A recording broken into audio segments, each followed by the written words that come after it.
오늘의 말씀은 사도행전 20장 17절로 24절까지 말씀입니다. 사도행전이네요. 사도행전 20장 17절에서 24절까지 제가 17절로 23절까지 봉독해드리고 24절은 우리 큰 목소리로 합독하셨으면 좋겠습니다. 사도행전 20장 17절로 24절까지 말씀입니다. 바울이 밀레도에서 사람을 에베소로 보내어 그의 장로들을 정하니 오매 그들에게 말하되 아시아에 들어온 첫날부터 지금까지 내가 항상 여러분 가운데서 어떻게 행하였는지를 여러분도 아느니라. 곧 모든 겸손과 눈물이며 유대인의 관계로 말미암아 당한 시험을 참고 주를 섬긴 것과 유익한 것은 무엇이든지 공중 앞에서나 각 집에서나 거리낌 없이 여러분에게 전하여 가르치고 유대인과 헬라인들에게 하나님께 대한 회개와 우리 주 예수 그리스도께 대한 믿음을 증언한 것이라. 보라, 이제 나는 성령에 매여 예루살렘으로 가는데 거기서 무슨 일을 당할지는 알지 못하노라. 오직 성령이 각 성에서 내게 증언하여 결박과 환난이 나를 기다린다 하시나. 다 같이요. 내가 달려갈 길과 주 예수께 받은 사명 곧 하나님의 은혜의 복음을 증언하는 일을 마치려 하면은 나의 생명조차 조금도 귀한 것으로 여기지 아니하노라. 방향이 없으면 방황한다. 방향이 없으면 방황한다 라는 말씀의 제목으로 하나님 말씀을 증거하고자 합니다. 지난주 드로아에서 유두고라는 청년을 살렸습니다. 언제 살렸지요? 말씀 전하고 있다가 창문가에 서서 졸다가 떨어져 죽은 유두고 청년을 살리는 사건이 일어났습니다. 그리고 나서 밀레도라는 곳으로 돌아가는 길. 왜 돌아가냐 하면 예루살렘이 기근으로 인해서 구제해야 하는 일들이 있기 때문에 서둘러 예루살렘으로 돌아가야 했다라는 겁니다. 사도 바울에게는 이처럼 방향이 분명히 명확하게 있습니다.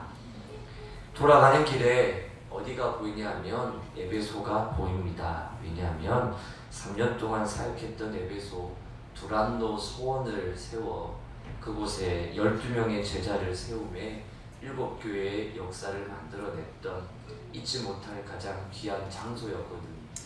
그때 일했던 자들, 성도들, 동력했던 분들이 잊을 수가 없는 거죠. 그래서 보고 싶어 생각나매 밀레도에서 만나자라고 사도 바울이 제자들을 보내어서 너무 보고 싶어서 장로들을 오게 하라. 밀레도에서 만나자고.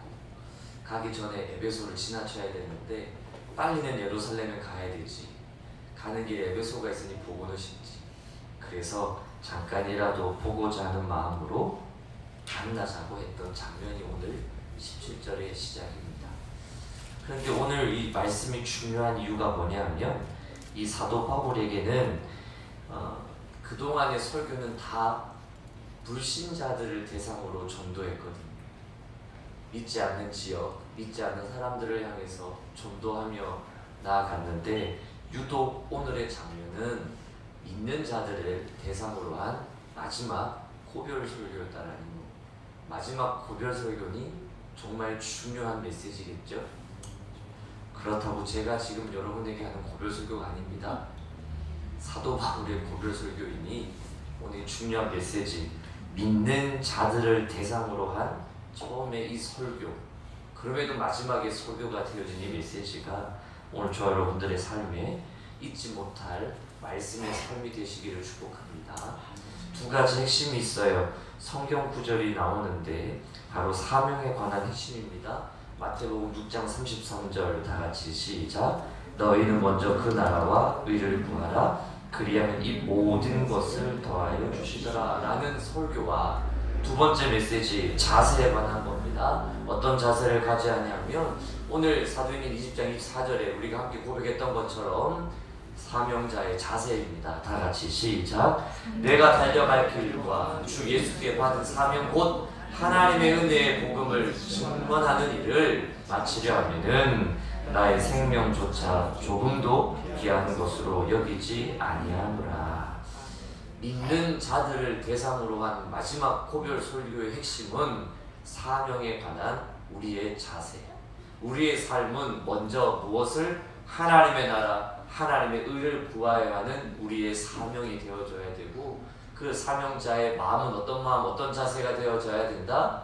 그 복음을 전하는 사명을 받은 나는 생명도 조금이라도 귀하게 여기지 않고 목숨 다하여 주를 사랑하며 살아가는 것.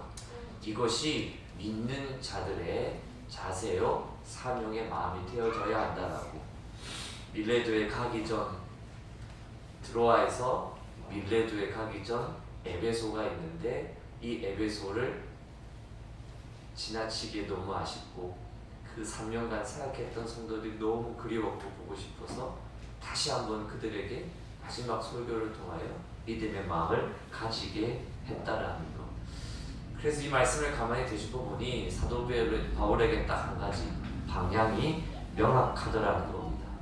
방향이 있으니까 달려간다. 시작. 바울의 인생은 분명한 방향이 있었다라는 거예요. 오면서 여기 기웃 저기 기웃 하지 않았다라는 겁니다. 항상 방향이 정해져 있어요. 어떤 방향이죠? 주를 향하여 내 목숨을 아끼지 않는 방향, 나에게 주신 하나님의 사명, 먼저 그 나라와 그 일을 구한 예배를 위하여 나를 불러주신 하나님의 그 사명으로서는 내가 목숨도 아낌없이 주를 위하여 바치겠습니다라는 정확한 방향이 있으니까요, 여기저기 왔다 갔다 흔들리지 않게 되어지더라는 거. 목숨을 다하여서라도 주를 위해 나아가는 것, 항상 방향입니다. 그런데 방향이 없는 열심은 결국 허망하지요. 방향이 없는 열심은 아무리 빨라도 결국 그 길이 무슨 길이에요? 네, 망하는 길이었어요. 열심히는 살아왔어요. 그래서 열심히는 살고자 여기도 가고 저기도 가고 이 일도 하고 저 일도 하고, 예배를 떠나서 우리는 늘 흔들림 가정 가운데 남들보다 빨리 가고자 먼저 가고자 열심히 뛰어기는 했는데 돌아와 보니 그곳이 결국 내가 망하는 길, 망하는 낭떠러지 앞에 기다리고 있더라. 그런데 방향, 그래서 그걸 우리는 사명이라고 합니다. 사명이 정확하니, 사명이 명확하니 우리 인생은 머뭇머뭇한 인생이 아니라 달려가는 인생이 되어지는데, 사도 바울은 그래서 이렇게 빌립보서 3장 14절에 고백합니다. 다 같이 시작. 향하여 그리스도 예수 안에서 하나님 위에서 부르신 부름의 상을 위하여 뭐하노라? 달려가노라. 우리 한국교회 성도들이 달려가는 인생 되시길 축복합니다. 아멘. 명확하니까, 분명하니까, 표대가 있으니까 치우치지 않고 달려가는 인생이 되어지는 것. 그런데 우리가 왜 치우치고 흔들흔들할 수밖에 없는 이유는 사명 없다, 방향이 없다니까 뭐로 살아요? 생각하는 대로 살고 있다라는 겁니다. 그런데 이 생각이 얼마나 중요한지를 제가 몇 번이고 말씀을 드렸던 것은, 여러분, 우리의 생각인 줄 알지만 그 생각이 누구의 생각일 수 있다? 마귀의 생각일 수 있다. 왜냐하면 요한복음 13장 2절에 가룟 유다가 예수님의 제자예요. 제자인데 그 제자인 가룟 유다에게 마귀가 뭘 넣어요? 예수를 팔 생각을 넣었다라는 거예요. 그 생각을 넣어지기 시작하니까요, 어떤 생각으로 사느냐? 하나님이 하시는 일들을 다 자기 생각으로 판단하는 겁니다. 예수님이 하실 일들을 다 자기 생각으로 판단하기 시작하더라는 거예요.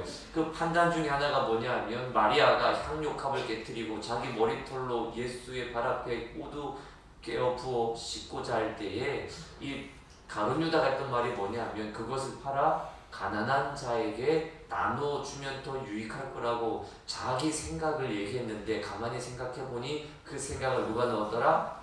마귀가 넣었더라.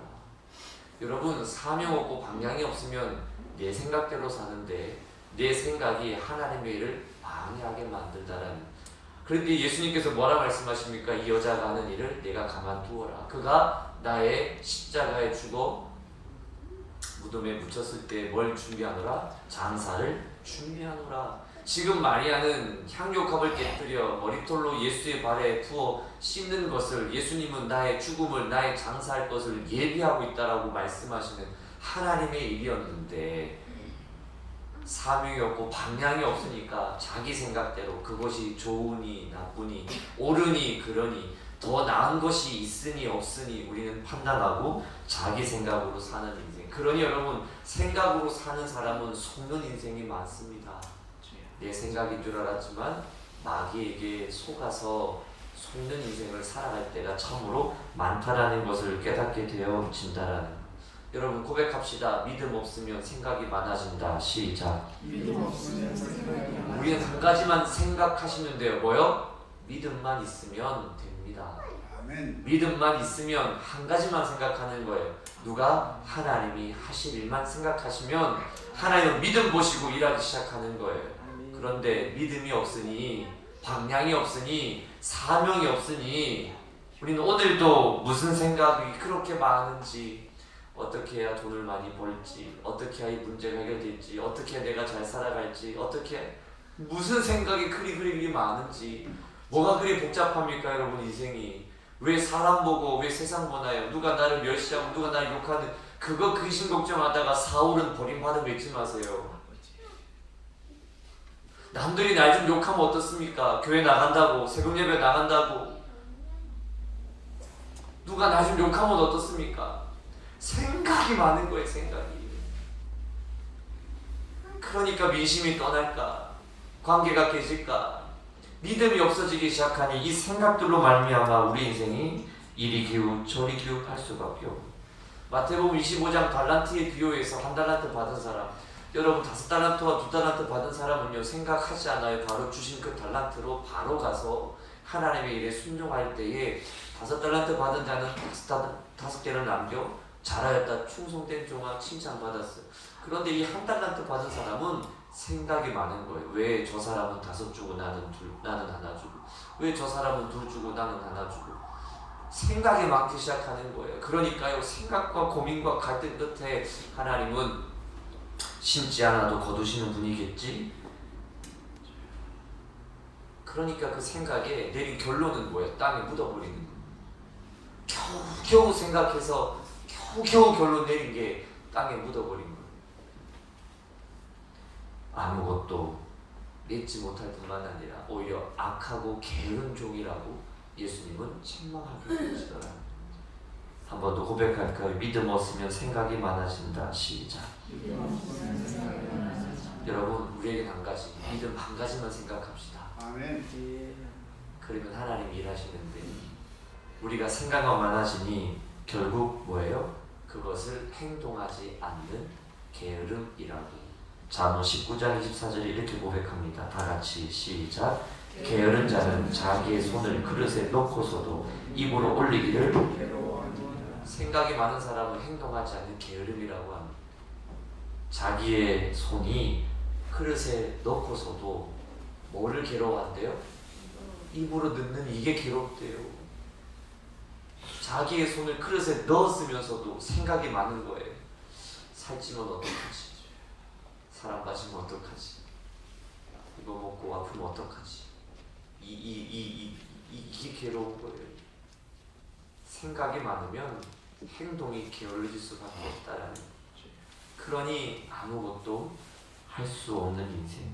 그런데 분명한 방향을 가진 삶의 모습이 사도행전 20장 24절 뭐였죠? 달려간대요. 머뭇거리지 않고 달려간대요.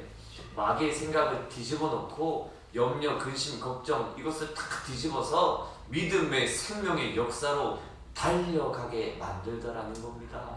그러니 믿음이 얼마나 중요한지 아시겠죠?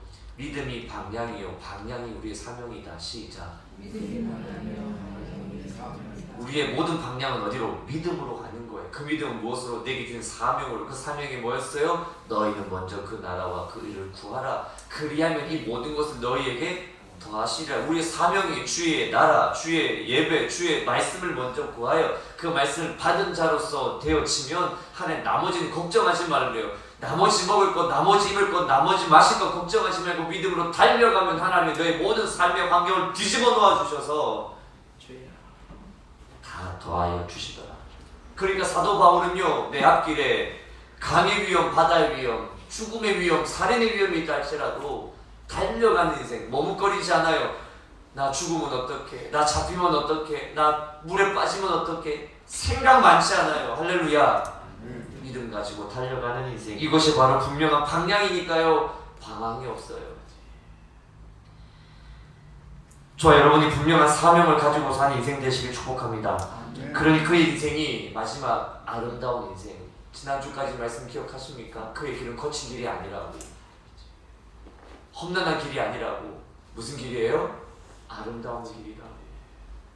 지나보니 모든 위험과 생명의 위협 속에서 주님 살려주시는 것뿐만 아니라 놀라운 건 그의 손수건이나 앞치마를 만져도 병이 낫게 되어지는 아름다운 능력의 길이 되어졌다는.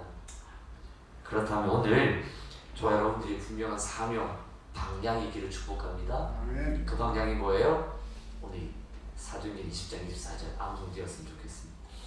내게 주신 사명, 하나님께 받은 은혜, 그것을 증언하는 일에는 내 생명을 조금도 귀하게 여기지 않겠습니다. 다시 말하여 목숨 걸고 주님 사랑하겠습니다. 시작. 그 사람이 누구다? 목사님이다. 여러분은 다 누구다? 목사님이다. 여러분 옆에 인사합시다. 목사님 오셨어요. 시작. 왜? 목숨 걸고 사랑하는 사람이 누구다? 할렐루야. 사도 바울이 그 인생 방향이 분명한 거예요. 내가 예배를, 말씀을, 주를 향하라면 내가 목숨도 아끼지 않겠습니다. 그러니까요, 그 인생이 가장 아름다운 인생. 병도 고침받고 귀신도 쫓아내는 모든 문제를 풀어낼 수 있는 능력의 인생. 우리 한국교회 성도들은 아름다운 인생 되시길 축복합니다. 그런데 이 사명이 없고 방향이 없으니 방황하는데 한 음악 전공자의 이야기를 듣게 되어집니다. 자기를 대단하게 여긴대요. 음악 전공자, 자기가 프로래요. 전공했으니까. 그래서 뭐라 얘기하냐면 자기는 아마추어 있는 곳에는 안 간대요. 성가대도 잘 안 한대요. 왜? 나는 프로이기 때문에 아마추어 있는 자리는 안 간대요. 그래서 까다로워요. 찬양을 좀 하라고 했더니 안 한대요. 사람들이 웬만큼 모여야 내가 성가대 찬양을 하지, 사람도 많이 안 모이면 안 한대요.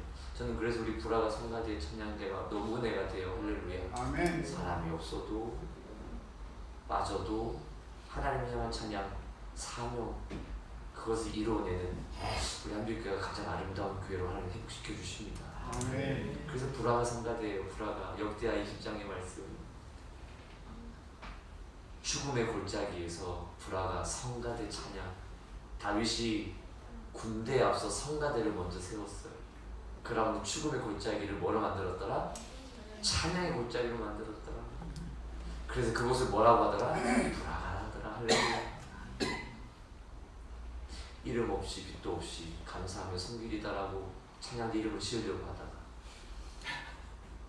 너무 길어서, 옛날 우리 어른들 이름을 길게 지어야 오래 산다고 김안무개와 뭐죠? 수아무, 아우카네, 할렐루야. 이게 좀 길게 지어서 길게 하게끔 하려고 했는데 이 불화가 얼마나 은혜가 되지. 그런데 이 음악 전문가는 안 한대요. 죄송한 표현이지만 수준이 좀 떨어져서 안 한대요. 계속 미루는 거예요. 미루다가 하나님의 은혜는 그냥 두지 않습니다. 어느 순간 이분이 은혜를 받아서 이제는 찬양을 하려고, 은혜 받았으니 내가 그동안 교만했다, 그래서 이제는 찬양을 해야 되겠다라고 했는데 이게 웬일입니까? 미루다 안 하다가 목소리가 망가지게 된 거예요. 프로가 맞나 할 정도로, 음악 전공자가 맞나 할 정도로 목소리가 안 나오기 시작합니다. 쓰지 않고 생각만 하다가 망하는 거예요. 한 대기업의 이야기가 되어집니다. 회사원 이야기. 사명 붙들고 살아가야 하는데 안타깝게도 이 대기업의 회사원은요, 자기 인생의 반을, 골든타임이라 그러죠, 다 회사에 바친 거예요. 여러분, 대기업의 특징이 거의 55세 늦으면 60세에 이제 은퇴하고 나와야 되는데 나와 보니 자기 인생을 골든 타임의 시간을 거기에 다 바쳤어요. 은퇴하고 나오니 노후에 할 것이 없는, 분명한 사명을 가지고 사는 인생은 아름다운 인생인데 방향이 사명이 아니라 내 욕심의 방향이니 엉뚱한 인생, 결국 열심을 다하여 바친 인생에 결국 마지막은 또 방황하는 인생. 우리가 늘 고민하는 게 뭐예요? 노후잖아요. 내가 은퇴하면 뭘 하지? 나 은퇴하면 어떻게 될까? 지금 우리 1세대 목사님들의 부분이 은퇴할 때 문제가 많이 일어나는 이유가 바로 노후 문제잖아요. 분명한 사명이 있는 인생은 이러지 않습니다. 그러나 사명이 없고 방향이 없으니 방황. 여러분, 사명 붙들고 있을 때 하나님 힘 주십니다. 방향이 분명하면 하나님 힘 주십니다. 그 힘으로 살 수 있습니다. 살려내십니다. 믿으시겠습니까? 그러면 우리의 인생은 딱 하나, 믿음만 생각합시다. 옆에 계신 분들 고백할게요. 믿음만 생각합시다. 시작. 누구만 생각하면 돼요? 마태복음 6장 33절. 우리 아이들은 다 이제 암송할 텐데 여러분도 암송하시기를 다 같이 시작. 너희는 먼저 그 나라와 그 의를 구하라. 그리하면 이 모든 것을 너희에게, 할렐루야. 믿으십니까? 그럼 우리는 하나님만 생각하면 되고 나를 향한 하나님의 사랑만 믿으면 되는 겁니다.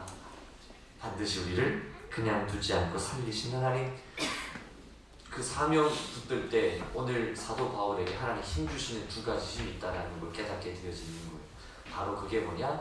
미는 힘이 있고 막는 힘이 있다. 미는 힘은 어려움이 있어도 내가 예루살렘으로 로마로 가야지. 사도 바울의 목표는 어디였어요? 네, 로마를 건너 땅끝까지. 그것이 바로 스페인 버가모까지였는데 거기에 가게 누구도 보아야 하리라, 로마도 보아야 하리라. 이 사도 바울의 그 힘은 미는 힘, 성령이 자꾸 밀어요. 너 예루살렘도 가야 돼. 너 로마도 가야 돼. 노후에 어떻게 살지 모르는 인생에게 하나님 앞에 사명이 붙들림 바 되어진 인생은 하나님을 자꾸 밀어버려요. 너 어디 가야 돼. 뭘 해야 돼. 그러므로 말미암아 22절 봅니다. 보라, 나는 이제 어디에 매여? 성령에 매여. 어디로 가는데? 예루살렘으로 가는데 성령께서 여러분 마음을 자꾸 밀어내는 거예요. 어디로 가라고? 가야 한다. 해야 한다. 떠미는 힘이 있다라는 거. 언제? 하나님 바라볼 때. 그러니 내 노후에 뭘 해야 될지 걱정하지 않아도 돼요. 왜? 하나님 앞에 방향이 분명하게 잡혀 있으니까 하나님께서 지혜 주시고 말씀 주셔서 나를 복음 전도자, 복음 전도자가 뭐예요? 좋은 소식을 전하는 자, 좋은 소식을 전하는 자가 뭐예요? 예수 이름으로 말미암아 너희 모든 삶이 구원받았고 예수 이름으로 말미암아 너희 모든 삶에 부활이 있다. 할렐루야. 이것이 뭐예요? 어렵고 힘든 아무것도 할 수 없는 내 인생을 하나님이 나를 반드시 구원해내주고 살려주신다. 믿으십니까? 이것이 복음 전도자로서 좋은 소식, 어렵고 힘들고 무엇을 했는지 모르는 그들의 앞길의 인생에 여러분들이 보여주는 인생을 하나님께서 미는 힘으로 어디에 가야 돼? 뭘 해야 돼? 내가 알 수 없는 그때에 성령께서 말씀하시고 미는 힘이 있다라니까요. 이것이 사명과 방향이 분명한 자에게는 반드시 일이 있습니다. 근데 이것이 없으니까요. 우리는 어떻게 가요? 성령이 미는 힘이 아니라 늘 말씀드리죠. 두려움은 피하는 길로 가든지 아니면 욕심을 채움으로 가든지 본능적으로 살아가는 거. 근데 본능적으로 살아가는 두 가지가 뭐예요? 두려움은 피하는 길이요, 욕심은 채우는 길이요. 근데 욕심은 잉태한 즉 뭐를 낳고? 죄를 낳고 죄가 장성한 즉 뭐가 나으리라? 사망. 그런 여러분, 내 본능적인 인생은, 내 힘으로 살아가는 인생은 결국 죄 짓는 인생이요, 결국 망하는 길로 걸어가고 있음을 성경은 말씀해주고 있고, 두려움을 피하는 것, 하나님이 주신 마음은 두려운 마음이 아닌데 두려워서 아무것도 못해요. 디모데후서 1장 7절, 하나님이 주신 마음은 사랑과 능력과 절제, 미는 힘이에요. 너 이것 해, 저것 해, 주녁비 예배하자, 말씀 듣자. 하나님께서 내 앞에 주를 찾는 자는 하나님께서 그를 들어 쓰시기에 미는 힘으로 놀라운 일을 만들어 나가는데요. 아멘. 이것이 없으니 떠미는 힘이 아니라 우리 내 욕심의 힘 아니면 두려움을 피하는 것으로 본능적으로 살아간다. 오늘 저와 여러분들에게 이 미는 힘이 있기를 축복합니다. 아멘. 두 번째 힘, 사명을 감당할 때 힘 주신데 두 번째 힘이 뭐냐? 막는 힘. 성령이 알려주시는 거 23절 오직 성령이 각 성에서 내게 증언하여 뭐가 있다? 결박과 환란이 나를 기다린다. 여러분 보세요. 둘 다 성령의 음성이에요. 미는 힘도 누가? 성령의 음성이고 막아내는 힘도 뭐가? 하나님의 음성, 성령의 음성. 근데 가라 음성. 근데 환란이 있다 음성. 그런데도 불구하고 사도 바울은 뭐예요? 24절 정확한 방향이 있는 거예요. 내게 주신 사명 뭐예요? 하나님의 은혜 복음을 증언하는 일에는 뭐가? 내가 생명도 조금 나의 생명을 조금도 귀하게 여기지 않겠노라는 정확한 방향이 있으니까 환란이 있다는 음성이 있어도 뭐예요? 가는 거예요. 흔들리지 않고 가는 거예요. 막는 힘, 결박과 환란이 있다. 너 거기 가면 위험해, 힘들어. 그것이 있다 할지라도 성령의 음성, 하나님의 음성을 가지고 우리는 이겨내고 흔들리지 않고 가는 방향, 명확한 방향이 있게 되어지더라. 그렇다면 오늘 깨달아지는 것이 뭐냐? 여러분, 명확한 방향이 실력이다. 시작. 실력은 스펙 쌓는 게 아니었다라는 거예요. 스펙을 아무리 쌓아도요, 여러분 그 스펙 가지고 쓰임받는 이들이 그렇게 많지 않다라는 거예요. 여러분 스펙 많이 쌓아서 살아왔는데 은퇴하면 그 스펙이 필요가 있어요? 없어요? 목회자도 마찬가지지만 대기업 회사도 마찬가지지만 여러분 모든 직장과 사업이 마찬가지지 않습니까? 스펙을 잘 쌓아왔는데 이제는 은퇴할 때가 되면 그 스펙을 알아주는 이가 있나요? 놀라운 거 그 스펙을 가지고 살아갈 수 있는 일들도 그리 많지 않게 되더라고요. 방향이 없으면 스펙도 소용이 없게 되어지더라. 사도 바울에게는 스펙이 그리 많지 않았습니다. 아니 있는 스펙조차도 배설물로 여겼대. 그가 쓰임받은 건 그가 가진 지식과 그가 가진 학위를 가지고 쓰임받은 게 아니에요. 사도 바울이 쓰임받은 건 가말리엘 문화에서 받은 최고 율법학자와 히브리인 중에 히브리로서의 신분으로 쓰임받은 게 아니에요. 다메섹 도상에서 시력을 잃어버려 아무것도 볼 수 없는 하찮은 존재였다라는 겁니다. 그런데 다메섹 도상에서 예수를 만난 뒤부터 예수 위에 살고자 하는 그 사명과 방향이 하나님께서 쓰시는 실력자가 되게 만들기 시작했어요. 그랬더니요 그가 손수건 앞치마를 만져도요 병고침이 일어나기 시작하는 거예요. 여러분 유명한 의과대학 의사라고 병을 고칠 수 있나요? 아니라는 겁니다. 예수를 향한 믿음의 방향이 실력이 되어진다는 거예요. 오늘 저 여러분 하나님 앞에 분명한 사명을 쌓기를 축복합니다. 아멘. 그것이 우리를 살리는 믿음의 능력이 되어지더라는 명확한 방향이 실력입니다. 아멘. 어떤 방향이요? 마태복음 6장 33절 시작. 너희는 먼저 그 나라와 그 의를 구하라. 그리하면 이 모든 것을 너희에게 더하시리. 오늘 예배 끝나기 전에 이 말씀이 암송되시기를. 8분 남았습니다. 8분 안에 우리 암송하십시다. 우리의 사명은 뭐다? 시작.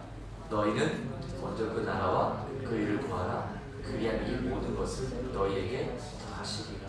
믿으십니까? 그럼 하나님 두 가지 힘, 미는 힘이 있고 막는 힘이 있다 할지라도 우리는 흔들리지 않고 승리하게 되어지더라. 그러므로 그 명확한 방향을 우리가 가져야 할 자세가 뭐다? 사도행전 17장 24절.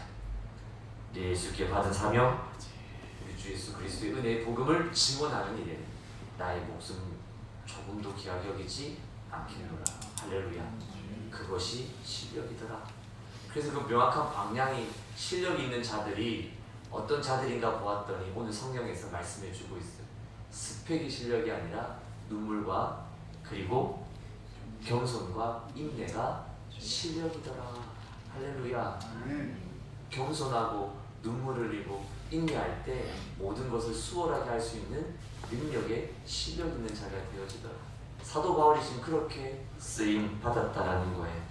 하나님이 주는 실력 세 가지 말씀드리고 말씀 마칩니다. 19절 읽겠습니다. 29절 시작. 곧 모든 겸손과 눈물이며 유대인의 관계로 말미암아 당한 시험을 참고 주를 섬긴 것, 이것이 뭐다? 하나님이 내게 주시는 실력이다. 첫 번째 겸손. 여러분, 겸손은요, 겸손이 안 들어가면 아무것도 아니게 되어지는데, 겸손은 나를 낮추는 게 아니라 하나님을 높이는 게 겸손입니다. 여러분, 그래서 우리 겸손하다 그러면 죄송합니다만 우리는 늘 말로 겸손해요. 내가 잘 못해요. 전 잘 몰라요. 나를 낮추는 게 겸손이 아닙니다. 하나님을 높이는 게 겸손이다. 시작. 여러분, 낮추지 않아도 돼요. 왜? 여러분, 하나님의 사랑받는 존재입니다. 여러분, 낮아질 존재도 아닙니다. 하나님 높이 들을 쓰실 존재예요. 믿으십니까? 우리가 해야 할 일은 교만이 뭐예요? 하나님이 나를 높이시는 거에 대한 감사와 하나님을 높여야 되는데, 교만은 나를 높이는 게 교만이에요. 여러분 아시는 것처럼 아무리 좋아도 겸손이 없으면 재수가 있어요, 없어요? 정말 똑똑하고 잘생겼는데 겸손이 없어요. 재수가 있어요, 없어요? 저 재수가 있어요, 없어요? 재수 있어요, 없어요? 재수 있어요? 그럼 전 잘 못생기고 겸손한 잘하고 재수 없다면 잘생기고 똑똑한데 겸손이 없어요. 그럼 뭐예요? 아무것도 아니에요. 아무것도 아니에요. 겸손은 하나님을 인식하는 겁니다. 하나님을 높이다 보니 내 존재가 없어지는 거예요. 겸손은 일단 말씀드릴 거지만 생각과 말 끝에 나는 잘 몰라요, 나는 아무것도 못해요, 이렇게 낮아지는 게 겸손이 아니고 하나님을 높이고 하나님을 높이고 하나님을 먼저 인식하게 되어지니 나는 아무것도 아니구나, 나는 아무것도 할 수 없구나, 이걸 깨닫는 게 겸손이 되어지는 거예요. 그러니 그의 모든 삶이 뭐가 고백되어져요? 하나님이 하십니다. 그래, 하나님이 하셨지. 그래, 하나님이 인도하셨지. 하나님의 은혜가 아니면 살 수 없었지. 할렐루야. 이게 겸손이에요. 하나님을 높이고 하나님을 인식하는 거. 그래서 우리의 고백은 뭐예요? 나는 양물이 개와 같다라는 겁니다. 나라고 생각하는 순간 교만이요, 주님만 높이는 것이 겸손이요, 내가 한 것 없습니다. 하나님이 하셨습니다. 나는 양물이 개와 같습니다. 나는 목자 될 수 없습니다. 그래서 사도 바울은 고백하죠. 내가 십자가 외에는 자랑하지 않노라. 그의 스펙 자랑한 거 없어요. 로마 시민권도 자랑하지 않았어요. 감추면서 살아왔어요.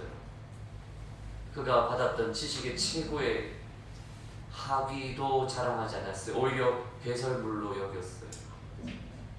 자기 자랑이 아니에요. 하나님 높이는 것이 겸손이에요. 여러분, 하나님 인식하십시다. 그것이 겸손한 자. 옆에 계신 분에게 겸손 꾸며내지 맙시다. 시작. 아까 말씀드렸던 것처럼 말도 조용하고 착하게 말하고 자리에 앉아서 가만히 있는 사람 겸손이 아니에요. 골로새서 2장 18절 이렇게 고백합니다. 시작. 아무도 꾸며낸 겸손과 천사 숭배를 이루 너희를 정죄하지 못하게 하라. 그가 본 것에 의지하여 그 육신의 생각을 다 헛되이 뭐한다? 과장하고 있다. 우리는 과장하면서 꾸며내고 있죠. 그래서 19절에 가니 머리를 붙들지 아니하는지. 꾸며낸 겸손은 머리를 붙들지 아니한다. 근데 진정한 겸손은 뭐예요? 온 몸이 머리로 말미암아 마디와 힘줄로 공급함을 받고 연합하여 누가 하시니까? 하나님이 잘하게 하심으로 자라나느니라.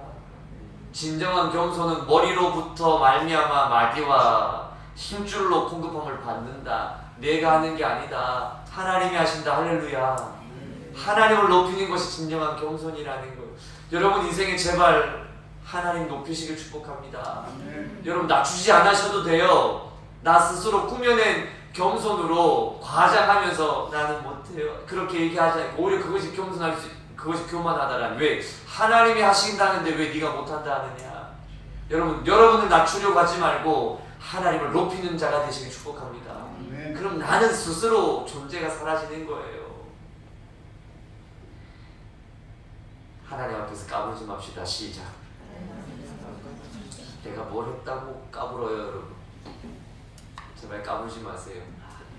지금의 우리의 모든 시간, 삶, 자녀, 가정, 사업, 직장 하나님이 하셔야 되는 거예요. 내가 뭘 했다라고 제발 까불지 마세요. 이 모든 것을 하나님이 하셨다. 이 겸손의 끈을 묶지 않으면 우리는 결국 헐렁해져서 망신당하는 인생. 겸손으로 허리를 동이라. 베드로전서 5장 5절에 고백합니다. 젊은 자들아 이와 같이 장로들에게 순종하고 다 어떻게 하라? 겸손으로 허리를 동이라. 왜요? 하나님은 교만한 자를 대적하시되 겸손한 자들에게는 은혜를 주신대요. 전신갑주에 진리의 허리띠가 나옵니다. 옷을 입을 때 허리를 묶어야 안정되어지지요. 겸손의 허리를 잡으래요 여러분. 겸손으로 허리를 동이래요. 그 진리의 허리띠가 뭐예요? 진리라는 겁니다. 바로 겸손이란 진리의 끈을 묶지 않으면 우리의 옷이 헐렁헐렁해져서 망신당할 일밖에 없다라는 겁니다. 겸손하지 않으면 망신당한다. 시작. 그래서 여러분 손, 입 이거 교만하면 묶어버리셔야 됩니다. 말씀해 줄게요. 그래서 겸손은 나를 묶는 것, 우리의 모든 것을 묶는 것, 나의 모든 것을 묶어서 오직 누구? 하나님만 높이는 것, 그것이 겸손임을 말씀해 주고 있고 그 겸손한 삶에 은혜를 더하셔서 막힌 것이 열어지는 하나님의 인생. 여러분 이것이 실력입니다. 겸손이 저와 여러분들의 실력 되시기를 축복합니다. 그리고 두 번째 하나님 주신 실력은 눈물입니다. 바울은 성경적으로 눈물 많은 사람이 아닙니다. 근데 고린도후서 2장 4절 다 같이 시작. 내가 마음에 큰 눌림과 걱정이 있어 많은 눈물로 너희에게 썼대요. 사도 바울은요 눈물이 많은 사람이 아님에도 불구하고 문제 있는 교인들을 향하여 눈물을 흘리기 시작했고, 빌립보서 3장 18절 시작. 내가 여러 번 너희에게 말하였거니와 이제도 뭐로 눈물을 흘리며 믿다가 떠난 자들을 위해서 오늘 누구에게 믿는 자들을 위하여 설교할 때에 눈물로 하나님이 주시는 실력은 눈물이에요. 눈물. 그들을 위해 울었다라는 거예요. 눈물이 실력이요 능력입니다. 삶이 능력이 있을 땐 눈물이 그치지 않을 때예요. 눈물이 그치지 않는다라는 건 내가 너를 사랑하여 예수님이 우셔서 나와 서로를 살려주셨던 것이 바로 사랑이 눈물이요 눈물이 실력이요 실력이 능력이 되어지더라. 눈물 없으면 능력 없습니다. 왜? 눈물은 사랑이거든요. 사랑 없으면 능력 나타나지 않는다라는 거예요. 여러분 나이 들면서 눈물이 사라지지 않기를 축복합니다. 나이 들면서 눈물 사라지면 능력도 사라진다라는 거예요. 씨 뿌리는 비유에서 길가에 뿌려진 씨가 이렇게 얘기합니다. 습기가 없어서 말랐대요. 누가복음 8장 6절에 씨 뿌리는 비유 중에 길가에 뿌려진 바위에 뿌려진 그 씨가 습기가 없어서 말라 비틀어져 죽었대요. 이것을 눈물이라고 하는 것. 여러분 눈물 회복되십시다. 눈물이 회복의 능력입니다. 마지막 세 번째 인내가 실력이다. 시작. 고린도후서 12장 12절 사도의 표가 된 것은 내가 너희 가운데 모든 참음과 표적과 기사의 능력을 행한 것. 고린도후서 13장에 무슨 장? 사랑장. 사랑의 첫 번째는 뭐예요? 오래 참는 것. 그리스도인의 참된 표지는 뭐다? 참음이다. 인내다라는 거예요. 믿음은 히브리어로 뭐다? 에무나. 에무나의 뜻이 뭐다? 견딤, 버팀. 그래서 환난을 받을 때 너희가 인내하라는 거예요. 환난은 너에게 인내를, 인내는 연단을, 연단은 소망을 이루는 줄 알미더라. 여러분 하나님의 성품과 가장 비슷한 것은 성실입니다. 성실은 다른 말로 인내라고 합니다. 인내가 있어야 끝까지 가는 것. 다시 말하면 성실해야 끝까지 갈 수 있게 되어지는데요. 하나님이 주신 실력이 뭐다? 잘 참는 것, 끝까지 참는 것. 끝까지 성실하며 인내함으로 참아내면 가장 좋은 것으로 하나님의 놀라운 인생이 되게 만드는 능력의 삶으로 만들어 주시더라. 믿으시겠습니까? 그럼 이 실력 가지고 우리의 방향이 명확해야 되겠죠. 자, 한 번 더 마태복음 6장 33절 시작. 너희는 먼저 그 나라와 그 의를 구하라. 그리하면 이 모든 것을 너희에게 끝까지 믿음으로 살아가시겠습니까? 끝까지 주님 눈물 흘리며 주님 앞에 겸손히 하나님을 높이는 예배자로 인내하시겠습니까? 그럼 하나님 여러분 모든 삶을 달려간 인생으로 만드셔서 그 살아가는 길에 병고침, 믿음의 역사, 모든 문제가 풀려나가는 하나님의 실력과 능력 있는 종으로 쓰실 것입니다. 그러한 방향이 명확한 인생 되어져서 방황하지 말고 우리 힘껏 달려가 하나님의 역사의 주인공이 되시기를 주님의 이름으로 축원합니다.